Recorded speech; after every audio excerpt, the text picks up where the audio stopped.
À ce moment se produisit un incident inattendu. Un valet de pied vint dire à Rachel que la fille de la Berma et son gendre demandaient à lui parler. On a vu que la fille de la Berma avait résisté au désir qu'avait son mari de faire demander une invitation à Rachel. Mais après le départ du jeune homme invité, l'ennui du jeune couple auprès de leur mère s'était accru, la pensée que d'autres s'amusaient les tourmentait, bref, profitant d'un moment où la Berma s'était retirée dans sa chambre, crachant un peu de sang, ils avaient 4 à 4 revêtu des vêtements plus élégants, fait appeler une voiture et étaient venus chez la princesse de Guermantes sans être invités. Rachel, se doutant de la chose et secrètement flattée, prit un ton arrogant et dit au valet de pied qu'elle ne pouvait pas se déranger, qu'ils écrivissent un mot pour dire l'objet de leur démarche insolite. Le valet de pied revint, portant une carte où la fille de la Berma avait griffonné qu'elle et son mari n'avaient pu résister au désir d'entendre Rachel et lui demandait de les laisser entrer. Rachel sourit de la niaiserie de leur prétexte et de son propre triomphe. Elle fit répondre qu'elle était désolée mais qu'elle avait terminé ses récitations. Déjà, dans l'antichambre où l'attente du couple s'était prolongée, les valets de pied commençaient à se gausser des deux solliciteurs éconduits.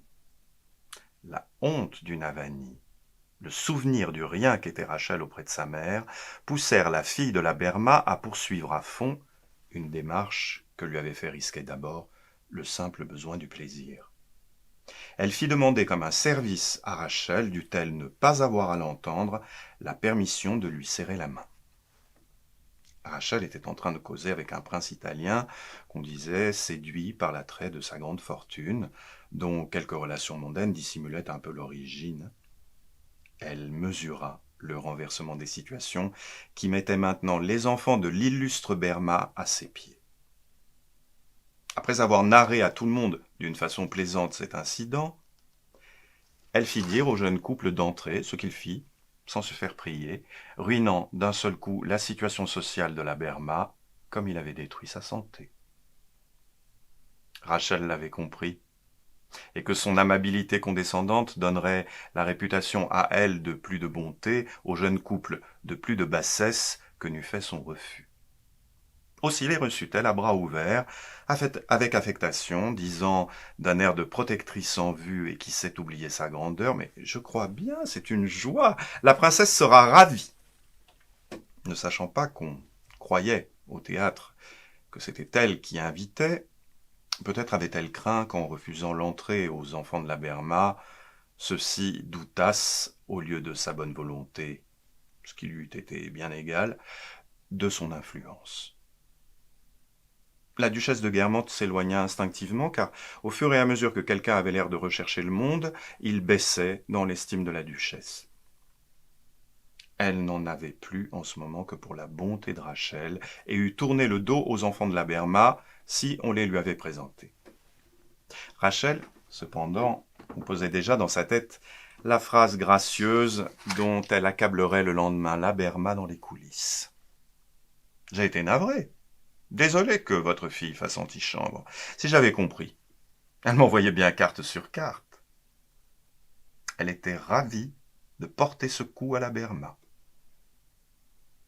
Peut-être eût-elle reculé si elle eût su que ce serait un coup mortel. On aime à faire des victimes, mais sans se mettre précisément dans son tort et en les laissant vivre. D'ailleurs, où était son tort ?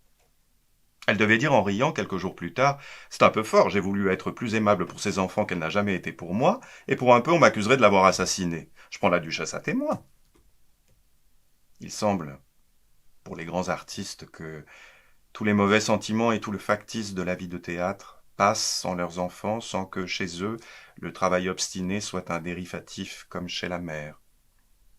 Les grandes tragédiennes meurent souvent, victimes de complots domestiques noués autour d'elles, comme il leur arrivait tant de fois à la fin des pièces qu'elles jouaient.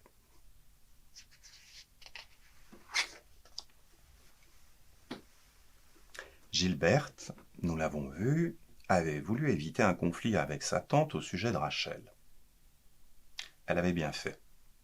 Il n'était déjà pas facile de prendre devant madame de Guermantes la défense de la fille d'Odette, tant son animosité était grande, et cela parce que la manière nouvelle dont la duchesse m'avait dit être trompée était la manière dont le duc la trompait, si extraordinaire que cela pût paraître à qui savait l'âge d'Odette, avec madame de Forcheville. Quand on pensait à l'âge que devait avoir maintenant madame de Forcheville, cela semblait en effet extraordinaire. Mais peut-être Odette avait-elle commencé la vie de femme galante très jeune. Et puis, il y a des femmes qu'à chaque décade, on retrouve en une nouvelle incarnation, ayant de nouvelles amours, parfois alors qu'on les croyait mortes, faisant le désespoir d'une jeune femme que, pour elle, abandonne son mari. Et la vie de la duchesse ne laissait pas d'ailleurs d'être très malheureuse, et pour une raison qui, par ailleurs, avait pour effet de déclasser parallèlement la société que fréquentait M. de Guermantes. Celui-ci qui, depuis longtemps, calmé par son âge avancé, et quoiqu'il fût encore robuste, avait cessé de tromper madame de Guermantes, s'était épris de madame de Forcheville sans qu'on sût bien les débuts de cette liaison. Mais celle-ci avait pris des proportions telles que le vieillard, imitant dans ce dernier amour la manière de celle qu'il avait eue autrefois, séquestrait sa maîtresse, au point que, si mon amour pour Albertine avait répété avec de grandes variations l'amour de Swann pour Odette, l'amour de M. de Guermantes rappelait celui que j'avais eu pour Albertine. Il fallait qu'elle déjeunât, qu'elle dînât avec lui. Il était toujours chez elle. Elle s'en parait auprès d'amis qui, sans elle, n'eussent jamais été en relation avec le duc de Guermantes, et qui venaient là pour le connaître, un peu comme on va chez une cocotte pour connaître un souverain, son amant.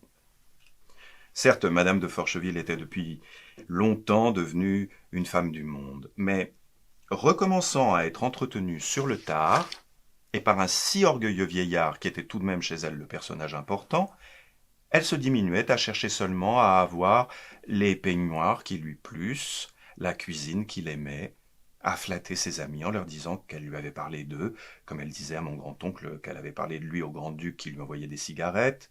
En un mot, elle tendait, malgré tout l'acquis de sa situation mondaine et par la force de circonstances nouvelles, à redevenir, telle qu'elle était apparue à mon enfance, la dame en rose. Certes, il y avait bien des années que mon oncle Adolphe était mort. Mais la substitution autour de nous d'autres personnes aux anciennes nous empêche-t-elle de recommencer la même vie? Ces circonstances nouvelles, elles s'y étaient prêtées sans doute par cupidité, mais aussi parce que, assez recherchée dans le monde quand elle avait une fille à marier, laissée de côté dès que Gilberte eut épousé Saint-Loup, elle sentit que le duc de Guermantes, qui eût tout fait pour elle, lui amènerait nombre de duchesses peut-être enchantées de jouer un tour à leur amie Oriane, et peut-être enfin piquées au jeu par le mécontentement de la duchesse sur laquelle un sentiment féminin de rivalité la rendait heureuse de prévaloir. Les neveux fort difficiles du duc de Guermantes, les Courvoisier, madame de Marsantes, la princesse de Trania, allaient chez madame de Forcheville dans un espoir d'héritage, sans s'occuper de la peine que cela pouvait faire à madame de Guermantes, dont Odette, piquée par ses dédains, disait tout le mal du monde. Cette liaison avec madame de Forcheville, liaison qui n'était qu'une imitation de ses liaisons plus anciennes, venait de faire perdre au duc de Guermantes pour la deuxième fois la possibilité de la présidence du Jockey et un siège de membre libre à l'Académie des Beaux-Arts, comme l'avis de M. de Charlus, publiquement associé à celle de Jupien, lui avait fait manquer la présidence de l'Union et celle aussi de la Société des Amis du Vieux Paris. Ainsi, les deux frères, si différents dans leurs goûts, étaient arrivés à la déconsidération à cause d'une même paresse, d'un même manque de volonté, lequel était sensible, mais agréablement, chez le duc de Guermantes, leur grand-père, membre de l'Académie française, mais qui, chez les deux petits-fils, avait permis à un goût naturel et à un autre qui passe pour ne l'être pas, de les désocialiser. Le vieux duc ne sortait plus, car il passait ses journées et ses soirées chez Odette. Mais aujourd'hui, comme elle-même s'était rendue à la matinée de la princesse de Guermantes, il était venu un instant pour la voir, malgré l'ennui de rencontrer sa femme. Je ne l'eusse sans doute pas reconnu si la duchesse, quelques instants plus tôt, ne me l'eût clairement désigné en allant jusqu'à lui. Il n'était plus qu'une ruine. mais superbe. Et plus encore qu'une ruine, cette belle chose romantique que peut être un rocher dans la tempête. Fouetté de toutes parts par les vagues de souffrance, de colère de souffrir, d'avancées montantes de la mer qui la circonvenaient, sa figure, effritée comme un bloc, gardait le style, la cambrure que j'avais toujours admirée. Elle était rongée comme une de ces belles têtes antiques trop abîmées, mais dont nous sommes trop heureux d'orner un cabinet de travail. Elle paraissait seulement appartenir à une époque plus ancienne qu'autrefois, non seulement à cause de ce qu'elle avait pris de rude et de rompu dans sa matière jadis plus brillante, mais parce que, à l'expression de finesse et d'enjouement, avait succédé une involontaire, une inconsciente expression bâtie par la maladie de lutte contre la mort, de résistance, de difficulté à vivre. Les artères, ayant perdu toute souplesse, avaient donné au visage, jadis épanoui, une dureté sculpturale. Et sans que le duc s'en doutât, il découvrait des aspects de nuque, de joue, de front, où l'être, comme obligé de se raccrocher avec acharnement à chaque minute, semblait bousculer dans une tragique rafale, pendant que les mèches blanches de sa chevelure moins épaisse venaient souffleter de leur écume le promontoire envahi du visage.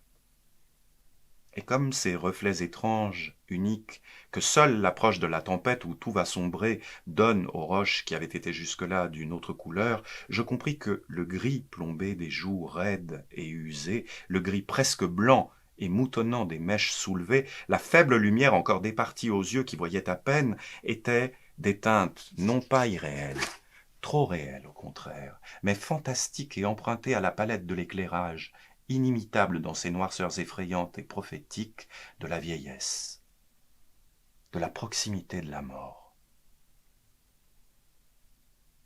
Le duc ne resta que quelques instants, assez pour que je comprisse qu'Odette, tout à des soupirants plus jeunes, se moquait de lui. Mais, chose curieuse, lui qui jadis était presque ridicule quand il prenait l'allure d'un roi de théâtre, avait pris un aspect véritablement grand. Un peu comme son frère à qui la vieillesse, en le désencombrant de tout l'accessoire, le faisait ressembler. Et comme son frère, lui, jadis orgueilleux, bien que d'une autre manière, semblait presque respectueux, quoique aussi d'une autre façon. Car il n'avait pas subi la déchéance de M. de Charlus, réduit à saluer avec une politesse de malade oublieux ceux qui l'eût jadis dédaigné, mais il était très vieux, et quand il voulut passer la porte et descendre l'escalier pour sortir, la vieillesse, qui est tout de même l'état le plus misérable pour les hommes et qui les précipite de leur fait le plus semblablement au roi des tragédies grecques, la vieillesse, en le forçant à s'arrêter dans le chemin de croix que devient la vie des impotents menacés, à essuyer son front ruisselant, à tâtonner en cherchant des yeux une marche qui se dérobait parce qu'il aurait eu besoin pour ses pas mal assurés, pour ses yeux ennuagés, d'un appui, lui donnait, à son insu, l'air de l'implorer doucement et timidement des autres, la vieillesse l'avait fait encore plus qu'Auguste, suppliant. Ainsi, dans le faubourg Saint-Germain, ces positions en apparence imprenables du duc et de la duchesse de Guermantes, du baron de Charlus, avaient perdu leur inviolabilité, comme toute chose change dans ce monde par l'action d'un principe intérieur auquel on n'avait pas pensé. Chez M. de Charlus, l'amour de Charlie qui l'avait rendu esclave des Verdurins, puis le ramollissement. Chez Madame de Guermantes, un goût de nouveauté et d'art. Chez M. de Guermantes, un amour exclusif, comme il en avait déjà eu de pareil dans sa vie, que la faiblesse de l'âge rendait plus tyrannique, et aux faiblesses duquel la sévérité du salon de la duchesse, où le duc ne paraissait plus et qui d'ailleurs ne fonctionnait plus guère, n'opposait plus son démenti, son rachat mondain. Ainsi change la figure des choses de ce monde. Ainsi, le centre des empires et le cadastre des fortunes, et la charte des situations, tout ce qui semblait définitif, est-il perpétuellement remanié, et les yeux d'un homme qui a vécu peuvent-ils contempler le changement le plus complet, là où justement il lui paraissait le plus impossible. Ne pouvant se passer d'Odette, toujours installée chez elle dans le même fauteuil d'où la vieillesse et la goutte le faisaient difficilement lever, M. de Guermantes la laissait recevoir des amis qui étaient trop contents d'être présentés au duc, de lui laisser la parole, de l'entendre parler de la vieille société, de la marquise de Villeparisis, du duc de Chartres. Par moments, sous le regard des tableaux anciens réunis par Swann dans un arrangement de collectionneur qui achevait le caractère démodé de cette scène, avec ce duc si restauration et cette cocotte tellement second empire, dans un des peignoirs qu'il aimait, la dame en rose l'interrompait d'une jacasserie. Il s'arrêtait net, plantait sur elle un regard féroce. Peut-être s'était-il aperçu qu'elle aussi, comme la duchesse, disait quelquefois des bêtises. Peut-être, dans une hallucination de vieillard, croyait-il que c'était un trait d'esprit intempestif de madame de Guermantes qui lui coupait la parole, et se croyait-il à l'hôtel de Guermantes, comme ces fauves enchaînés qui se figurent un instant être encore libres dans les déserts de l'Afrique. Levant brusquement la tête, de ses petits yeux jaunes qui avaient l'éclat d'yeux de fauve, il fixait sur elle un de ces regards qui, quelquefois, chez madame de Guermantes, quand celle-ci parlait trop, m'avaient fait trembler. Ainsi, le duc regardait-il un instant l'audacieuse dame en rose. Mais celle-ci lui tenait tête, ne le quittait pas des yeux, et au bout de quelques instants, qui semblaient longs au spectateur, le vieux fauve dompté, se rappelant qu'il était non pas libre chez la duchesse dans ce Sahara dont le paillasson du palier marquait l'entrée, mais chez madame de Forcheville dans la cage du jardin des plantes, rentrait dans ses épaules sa tête, d'où pendait encore une épaisse crinière dont on aurait pu dire si elle était blonde ou blanche, et reprenait son récit. Il semblait n'avoir pas compris ce que madame de Forcheville avait voulu dire et qui, d'ailleurs, généralement n'avait pas grand sens. Il lui permettait d'avoir des amis à dîner avec lui.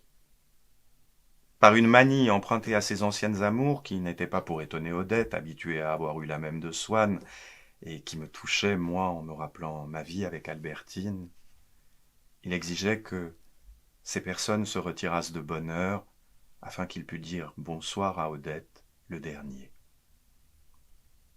Inutile de dire qu'à peine était-il parti, elle allait en rejoindre d'autres. Mais le duc ne s'en doutait pas, ou préférait ne pas savoir l'air de s'en douter.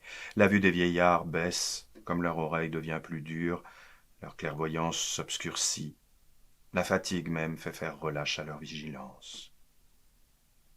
Et à un certain âge, c'est en un personnage de Molière, non pas même l'Olympien amant d'Alcmène, mais en un risible Géronte, que se change inévitablement Jupiter. D'ailleurs, Odette trompait M. de Guermantes et aussi le soignait sans charme, sans grandeur. Elle était médiocre dans ce rôle, comme dans tous les autres. Non pas que la vie ne lui en eût souvent donné de beaux, mais elle ne savait pas les jouer.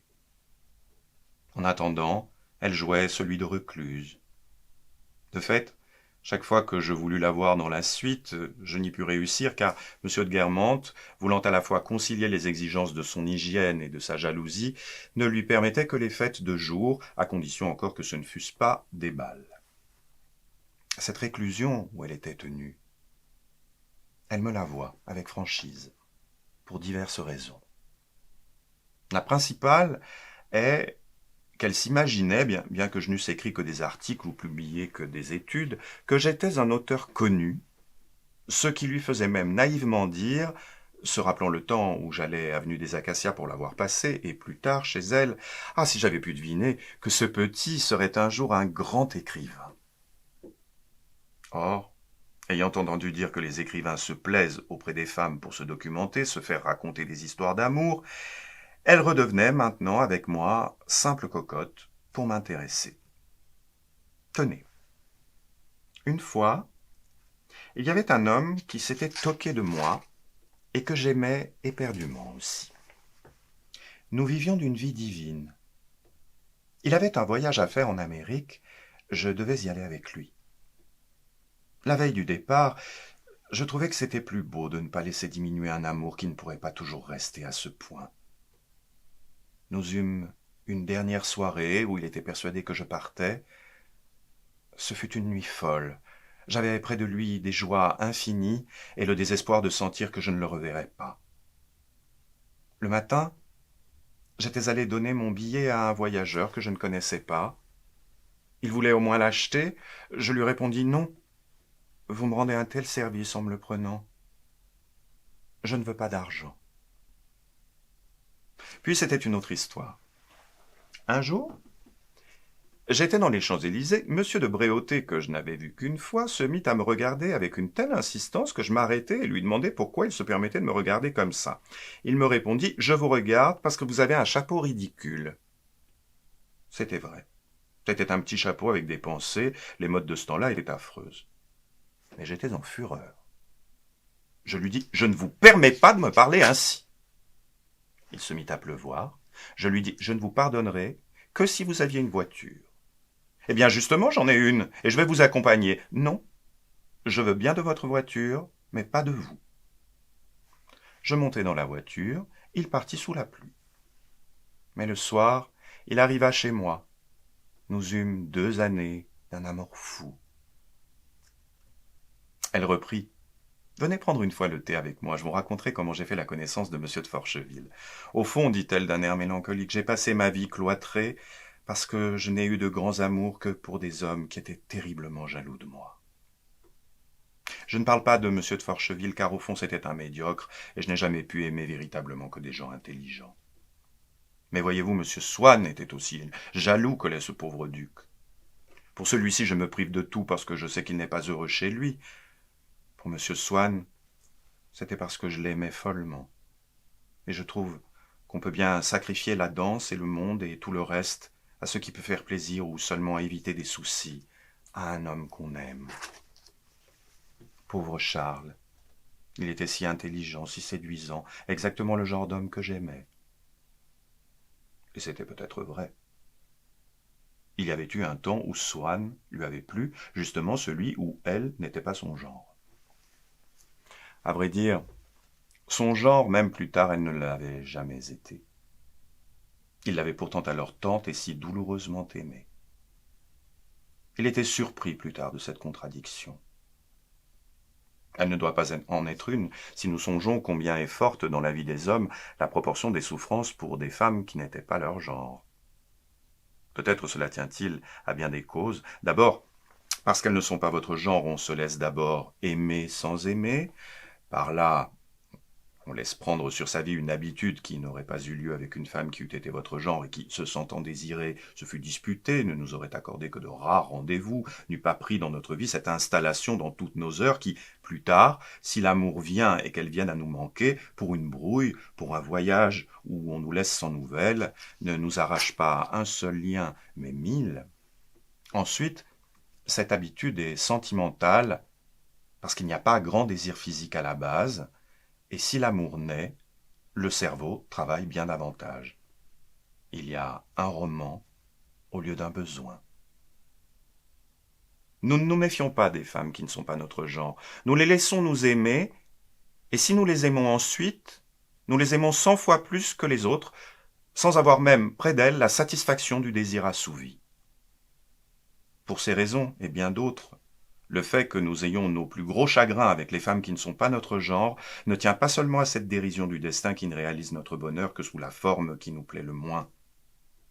Une femme qui est notre genre est rarement dangereuse car ou elle ne veut pas de nous, ou nous contente et nous quitte vite, ne s'installe pas dans notre vie, et ce qui est dangereux et procréateur de souffrance dans l'amour, ce n'est pas la femme elle-même, c'est sa présence de tous les jours, la curiosité de ce qu'elle fait à tout moment.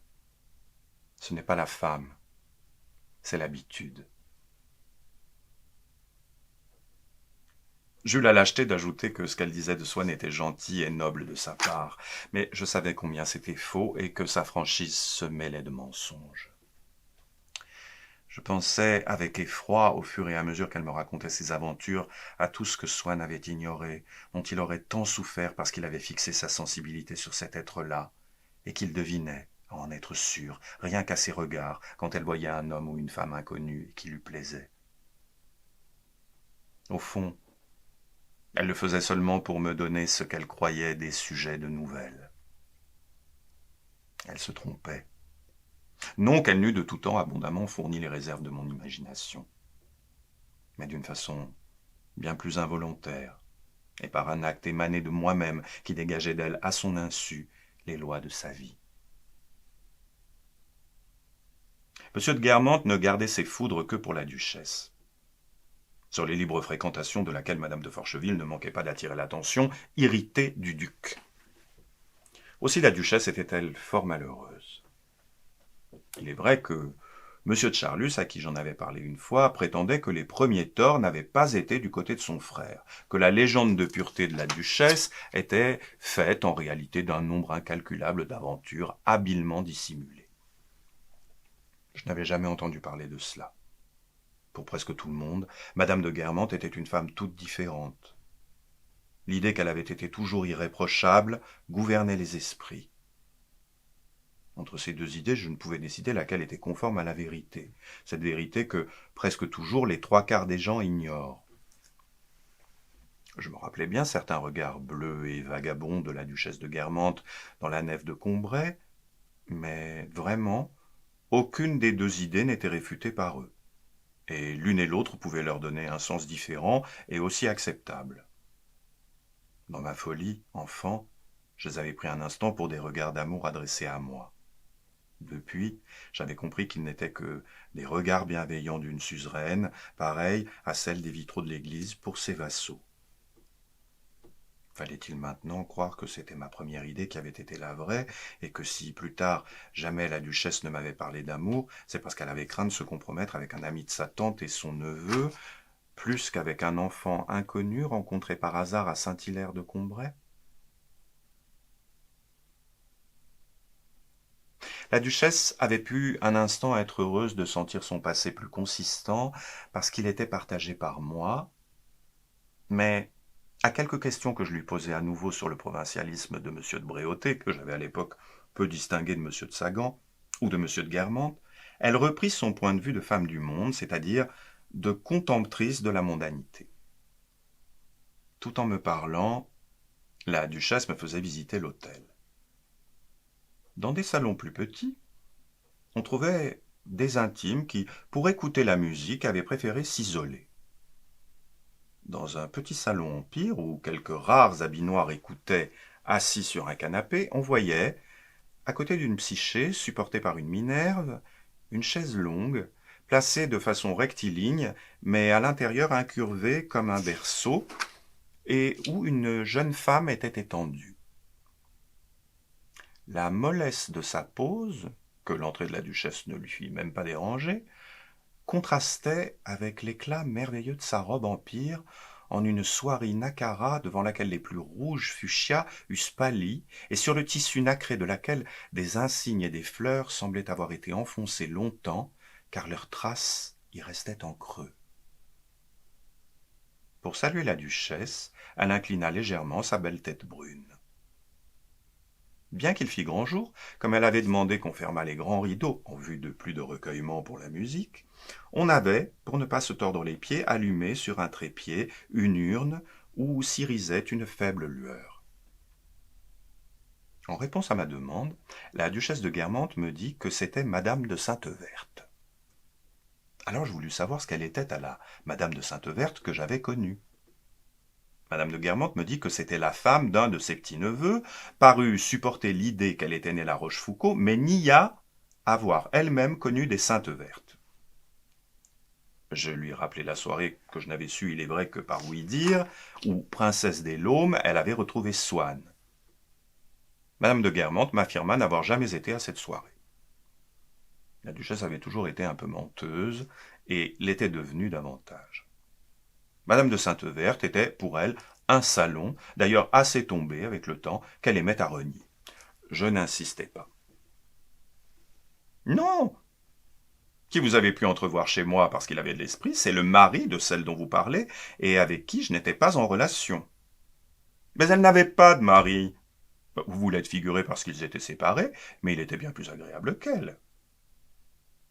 Je finis par comprendre qu'un homme énorme, extrêmement grand, extrêmement fort, avec des cheveux tout blancs, que je rencontrais un peu partout et dont je n'avais jamais su le nom, était le mari de Madame de Sainte-Verte. Il était mort l'an passé. Quant à la nièce, J'ignore si c'est à cause d'une maladie d'estomac, de nerfs, d'une phlébite, d'un accouchement prochain, récent ou manqué qu'elle écoutait la musique étendue sans se bouger pour personne. Le plus probable est que, fière de ses belles soies rouges, elle pensait faire sur sa chaise longue un effet genre récamier. Elle ne se rendait pas compte qu'elle donnait pour moi la naissance à un nouvel épanouissement de ce nom, Sainte Verte, qui à tant d'intervalles marquait la distance et la continuité du temps. C'est le temps qu'elle berçait dans cette nacelle où fleurissait le nom de Sainte Verte et le style empire en soie de fuchsia rouge.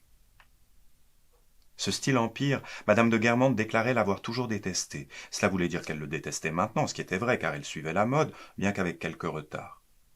Sans compliquer en parlant de David, qu'elle connaissait peu, toute jeune fille, elle avait cru Monsieur Ingres le plus ennuyeux des poncifs, puis brusquement le plus savoureux des maîtres de l'art nouveau, jusqu'à détester Delacroix. Par quel degré elle était revenue de ce culte à la réprobation, importe peu, puisque ce sont là des nuances, des goûts que le critique d'art reflète 10 ans avant la conversation des femmes supérieures. Après avoir critiqué le style empire, elle s'excusa de m'avoir parlé de gens aussi insignifiants que les Saintes Vertes et de niaiseries comme le côté provincial de Bréauté, car elle était aussi loin de penser pourquoi cela m'intéressait que Madame de Sainte-Verte de la Rochefoucauld, cherchant le bien de son estomac ou un effet ingresque, était loin de soupçonner que son nom m'avait ravi, celui de son mari, non celui plus glorieux de ses parents, et que je lui voyais comme une fonction dans cette pièce pleine d'attributs de bercer le temps. Mais comment puis-je vous parler de ces sottises? Comment cela peut-il vous intéresser? S'écria la duchesse. Elle avait dit cette phrase à mi-voix, et personne n'avait pu entendre ce qu'elle disait. Mais un jeune homme qui devait m'intéresser dans la suite par un nom bien plus familier de moi autrefois que celui de Sainte Verte, se leva d'un air exaspéré et alla plus loin pour écouter avec plus de recueillement. Car c'était la sonate à Kreutzer qu'on jouait, mais s'étant trompé sur le programme, il croyait que c'était un morceau de Ravel qu'on lui avait déclaré être beau comme du Palestrina, mais difficile à comprendre. Dans sa violence à changer de place, il heurta, à cause de la demi-obscurité, un bonheur du jour, ce qui n'alla pas sans faire tourner la tête à beaucoup de personnes pour qui cet exercice si simple de regarder derrière soi interrompait un peu le supplice d'écouter religieusement la sonate à Kreutzer. Et Madame de Guermantes et moi, à cause de ce petit scandale, nous nous hâtâmes de changer de pièce. Oui, comment ces riens-là peuvent-ils intéresser un homme de votre mérite? C'est comme tout à l'heure, quand je vous voyais causer avec Gilberte de Saint-Loup. Ce n'est pas digne de vous. Pour moi, c'est exactement rien, cette femme-là. Ce n'est même pas une femme. C'est ce que je connais de plus factice et de plus bourgeois au monde. Car, même à sa défense de l'actualité, la duchesse mêlait ses préjugés d'aristocrate. D'ailleurs, devriez-vous venir dans des maisons comme celle-ci? Aujourd'hui encore, je comprends, parce qu'il y avait cette récitation de Rachel, ça peut vous intéresser. Mais si belle qu'elle ait été, elle ne donne pas devant ce public-là. Je vous ferai déjeuner seul avec elle, alors vous verrez l'être que c'est. Mais elle est 100 fois supérieure à tout ce qui est ici. Et après déjeuner, elle vous dira du Verlaine, vous m'en direz des nouvelles. Elle me vanta surtout ces après-déjeuners où il y avait tous les jours X et Y, car elle en était arrivée à cette conception des femmes à salon qu'elle méprisait autrefois, bien qu'elle le niât aujourd'hui, et dont la grande supériorité, le signe d'élection, selon elle, était d'avoir chez elle tous les hommes. Si je lui disais que telle grande dame à salon ne disait pas du bien quand elle vivait de Madame Howland, la duchesse éclatait de rire devant ma naïveté. Naturellement, l'autre avait chez elle tous les hommes, et celle-ci cherchait à les attirer. Elle reprit. Mais dans de grandes machines comme ici, non. Ça me passe que vous veniez. À moins que ce ne soit pour faire des études, ajouta-t-elle d'un air de doute, de méfiance, et sans trop s'aventurer, car elle ne savait pas très exactement en quoi consistait le genre d'opération improbable auquel elle faisait allusion. « Est-ce que vous ne croyez pas, dis-je à la duchesse, que ce soit pénible à Madame de Saint-Loup d'entendre ainsi, comme elle vient de le faire, l'ancienne maîtresse de son mari ?» Je vis se former, dans le visage de Madame de Guermantes, cette barre oblique qui relie par des raisonnements ce qu'on vient d'entendre à des pensées peu agréables. Raisonnement inexprimé, il est vrai, mais toutes les choses graves que nous disons ne reçoivent jamais de réponse ni verbale ni écrite. Les sots seuls sollicitent en vain 2 fois de suite une réponse à une lettre qu'ils ont eu le tort d'écrire et qui était une gaffe. Car à ces lettres-là, il n'est jamais répondu que par des actes. Et la correspondante qu'on croyait inexacte vous dit « Monsieur » quand elle vous rencontre au lieu de vous appeler par votre prénom. Mon allusion à la liaison de Saint-Loup avec Rachel n'avait rien de si grave et ne put mécontenter qu'une seconde madame de Guermantes en lui rappelant que j'avais été l'ami de Robert et peut-être son confident au sujet des déboires qu'avait procuré à Rachel sa soirée chez la duchesse. Mais celle-ci ne persista pas dans ses pensées. La barre orageuse se dissipa et madame de Guermantes me répondit à ma question relative à madame de Saint-Loup. Je vous dirai que je crois que ça lui est d'autant plus égal que Gilberte n'a jamais aimé son mari. C'est une petite horreur. Elle a aimé la situation, le nom, être ma nièce, sortir de sa fange. Après quoi, elle n'a pas eu d'autre idée que d'y rentrer. Je vous dirais que ça me faisait beaucoup de peine à cause du pauvre Robert, parce qu'il avait beau ne pas être un aigle, il s'en apercevait très bien, et d'un tas de choses. Il ne faut pas le dire, parce qu'elle est malgré tout ma nièce. Je n'ai pas la preuve positive qu'elle le trompait, mais il y a eu un tas d'histoires.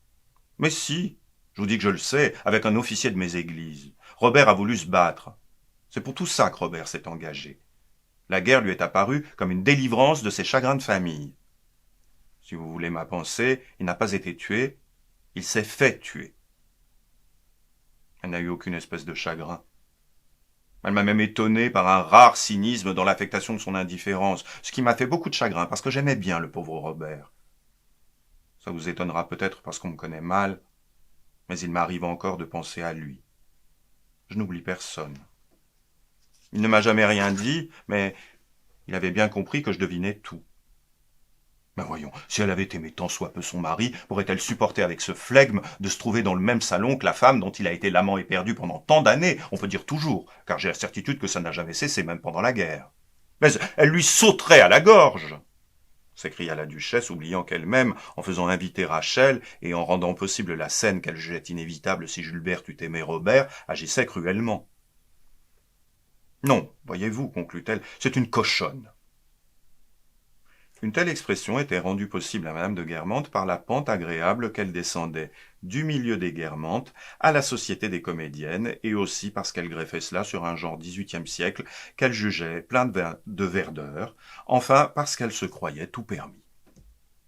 Mais cette expression lui était aussi dictée par la haine qu'elle éprouvait pour Gilberte, par un besoin de la frapper, à défaut de matériellement, en effigie.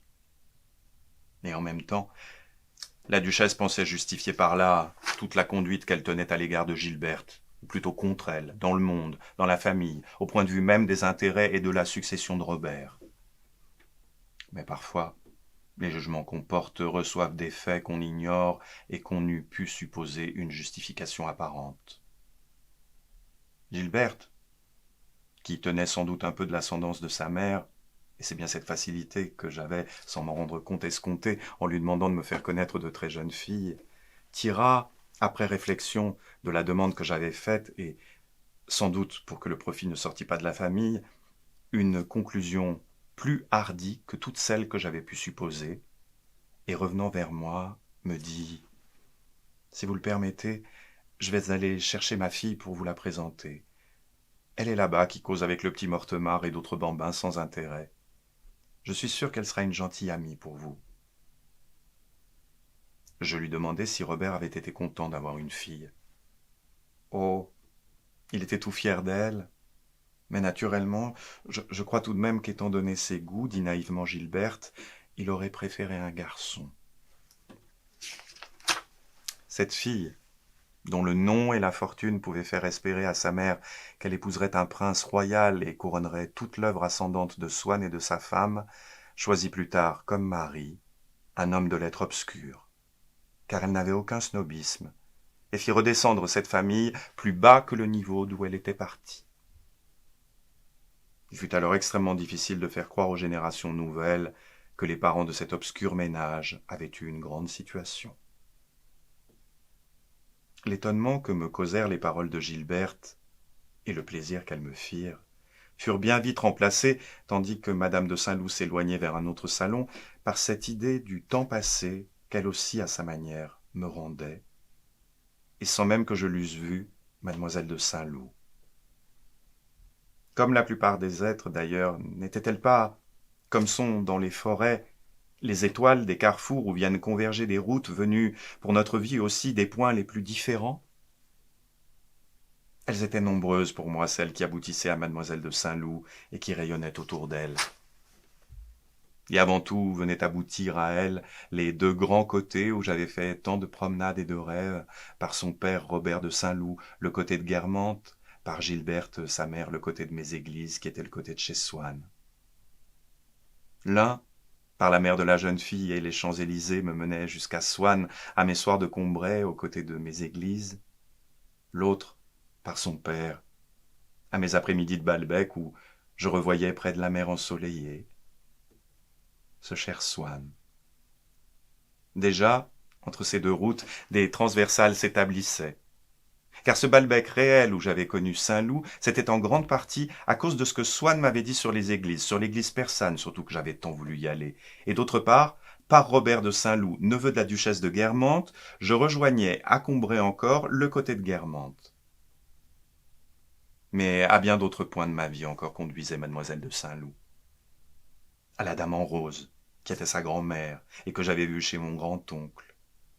Nouvelle transversale ici, car le valet de chambre de ce grand-oncle, qui m'avait introduit ce jour-là, et qui plus tard m'avait, par le don d'une photographie, permis d'identifier la dame en rose, était l'oncle du jeune homme que non seulement monsieur de Charlus, mais le père même de mademoiselle de Saint-Loup avait aimé, pour qui il avait rendu sa mère malheureuse. Et n'était-ce pas le grand-père de mademoiselle de Saint-Loup, Swann, qui m'avait le premier parlé de la musique de Vinteuil? De même que Gilberte m'avait la première parlé d'Albertine. Or, c'est en parlant de la musique de Vinteuil à Albertine que j'avais découvert qui était sa grande amie et commencé avec elle cette vie qui l'avait conduite à la mort et m'avait causé tant de chagrin. C'était du reste aussi le père de mademoiselle de Saint-Loup qui était parti tâcher de faire revenir Albertine. Et même, je revoyais toute ma vie mondaine, soit à Paris dans le salon des Swann ou des Guermantes, soit tout à l'opposé à Balbec chez les Verdurins, faisant ainsi s'aligner, à côté des deux côtés de Combray, les Champs-Élysées et la belle terrasse de la Raspelière. D'ailleurs, quels êtres avons-nous connus qui, pour raconter notre amitié avec eux, ne nous obligent à les placer nécessairement dans tous les sites les plus différents de notre vie?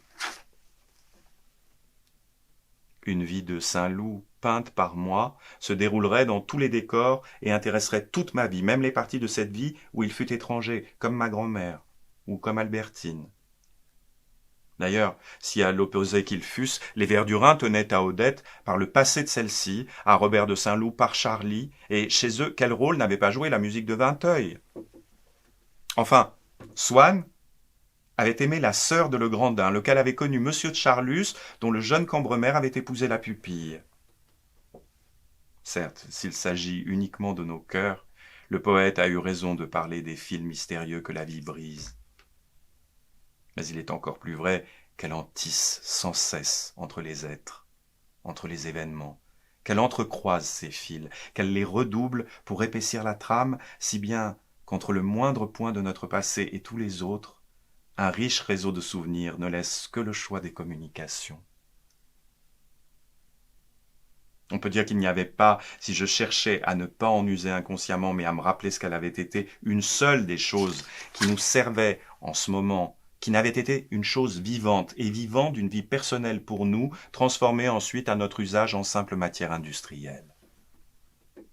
Et ma présentation à mademoiselle de Saint-Loup allait avoir lieu chez madame Verdurin, devenue princesse de Guermantes. Avec quel charme je repensais à tous nos voyages avec Albertine, dont j'allais demander à mademoiselle de Saint-Loup d'être un succès d'année, dans le petit tram, vers Deauville, pour aller chez madame Verdurin, cette même madame Verdurin qui avait noué et rompu, avant mon amour pour Albertine, celui du grand-père et de la grand-mère de mademoiselle de Saint-Loup. Tout autour de nous étaient des tableaux de cet Elstir qui m'avait présenté à Albertine. Et pour mieux fondre toutes mes passés, madame Verdurin, tout comme Gilberte, avait épousé un Guermantes. Nous ne pourrions pas raconter nos rapports avec un être que nous avons même peu connu sans faire se succéder les sites les plus différents de notre vie.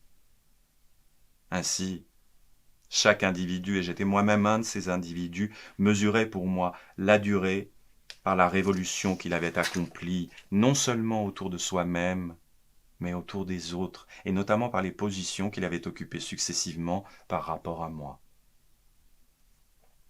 Et sans doute, tous ces plans différents suivant lesquels le temps, depuis que je venais de le ressaisir dans cette fête, disposait ma vie en me faisant songer que, dans un livre qui voudrait en raconter une, il faudrait user, par opposition à la psychologie plane dont on use d'ordinaire, d'une sorte de psychologie dans l'espace, ajoutait une beauté nouvelle à ces résurrections que ma mémoire opérait tant que je songeais seul dans la bibliothèque, puisque la mémoire, en introduisant le passé dans le présent sans le modifier, tel qu'il était au moment où il était le présent, supprime précisément cette grande dimension du temps suivant laquelle la vie se réalise.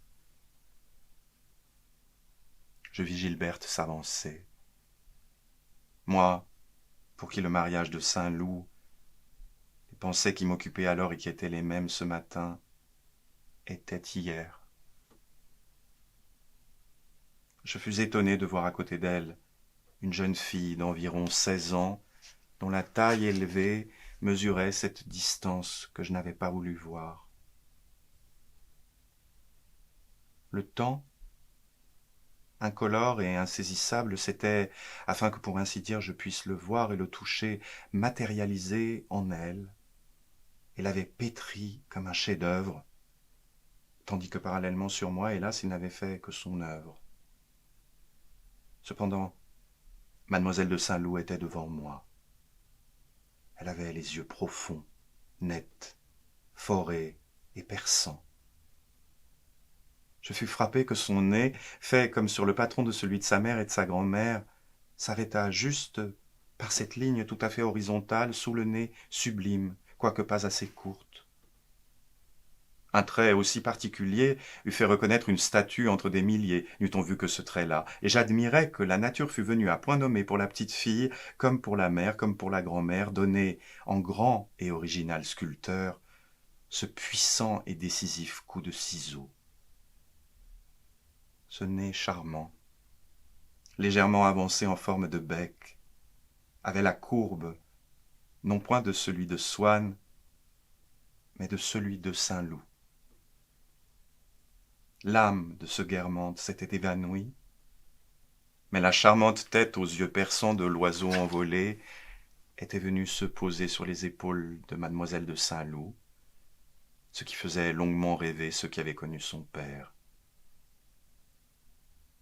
Je la trouvais bien belle, pleine encore d'espérance, riante, formée des années mêmes que j'avais perdues. Elle ressemblait à ma jeunesse.